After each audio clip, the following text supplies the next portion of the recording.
We saw a very transparent Aaron Rodgers in front of the media in Green Bay. What do you make of what you've seen unfolding so far there?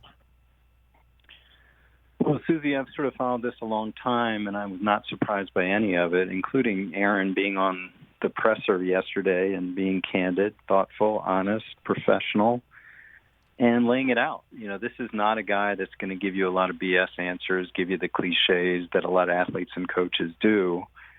So I was not surprised. And what I make of it is what I've made of it all along. There was an expiration date put on Aaron Rodgers and the Packers in April of 2020 when they took a first-round quarterback, as we did 15 years ago. And I always thought that expiration date, and still do, is 2022. And I think it's becoming clear that's the case.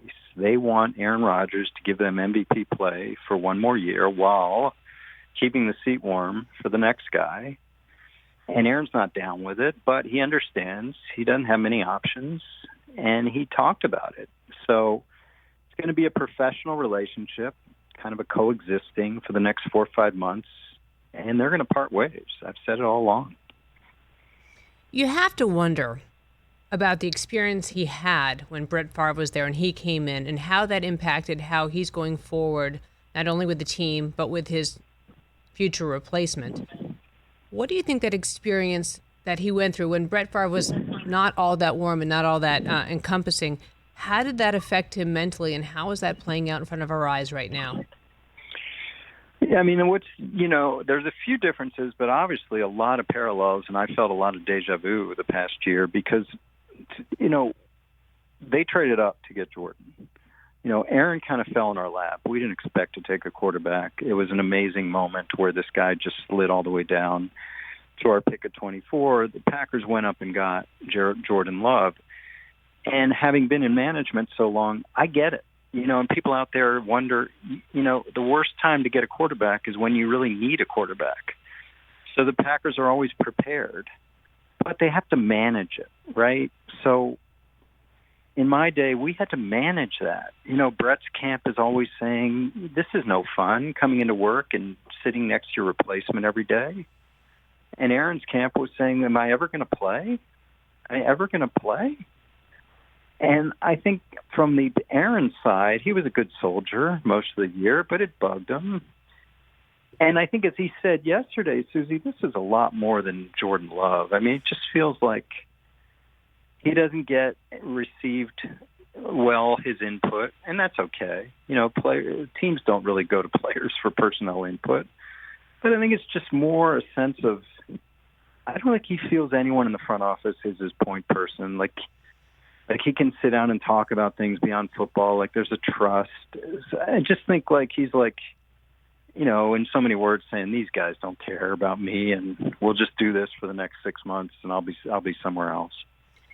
So then it seems almost confusing then, because we all thought in the media that they had made concessions, Brian Gutekunst and the organization in Green Bay, to include him more. And then we heard from the GM, well, I'm the one making the decisions, but we do have to take his input more. Obviously, the Randall Cobb trade shows that they were listening to him.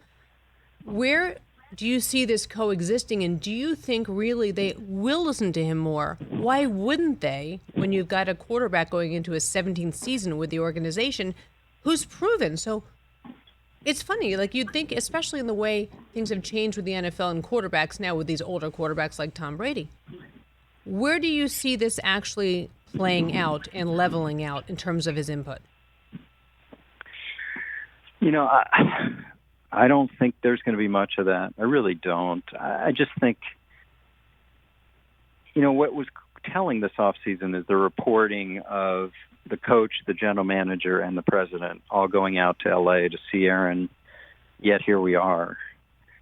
I think the message Aaron got was, listen, we manage, you play. And I still think that. And even the presser this morning where Gutekunst basically said, yeah, we went and got Randall Cobb for him, and we wouldn't have done that without him. It was kind of like a feeling like, okay, we're done. It was kind of like, yeah, okay, we did that. And I just, in my day, Ted Thompson, he was an elite talent evaluator, but he was not a communicator. And he relied on me and John Schneider and John Dorsey and Reggie McKenzie. We communicated with players and agents. I'm not sure what the communication level is up there.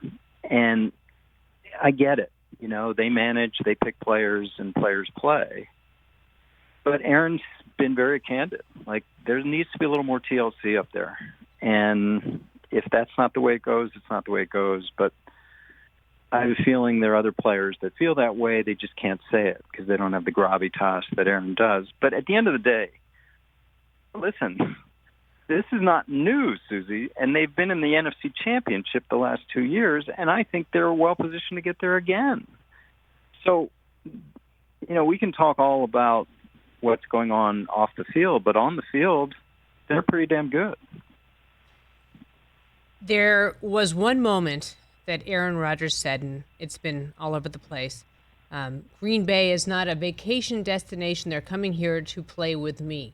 How do you think that's going to play for the locals in Green Bay? You know, it really resonated with me. You know, I was there 10 years. I had a tough time, you know, with recruiting free agents. And I think that's just reality. It's not the most diverse place. And, you know, my story with Charles Woodson, calling him his agent every day for 3 months, even though I knew he had no other options, you know, it's tough. And what do I sell? You know, what am I selling to a 25-year-old? I'm selling football. And in those days, I'm selling Brett Favre.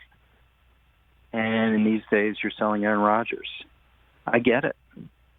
In terms of how it plays, I mean, what I told players and they found out was that, hey, you get there, it's kind of like a college atmosphere. The place wraps itself around you like no other sports team in the world, and it's great. And they tend to find that when they get there. But trying to convince someone, I mean, listen, I'm from back east. I lived in California. When I go to those places, yeah, I'm sure they ask what everyone asks, which is, how do you live there? You know, I got asked that the whole time. So I get it. You know, I think we have to be realistic about this, that this is not a place, it's geographically undesirable to a lot of people. Hey, you watched all the way to the end. Thanks for that. Watch more right here.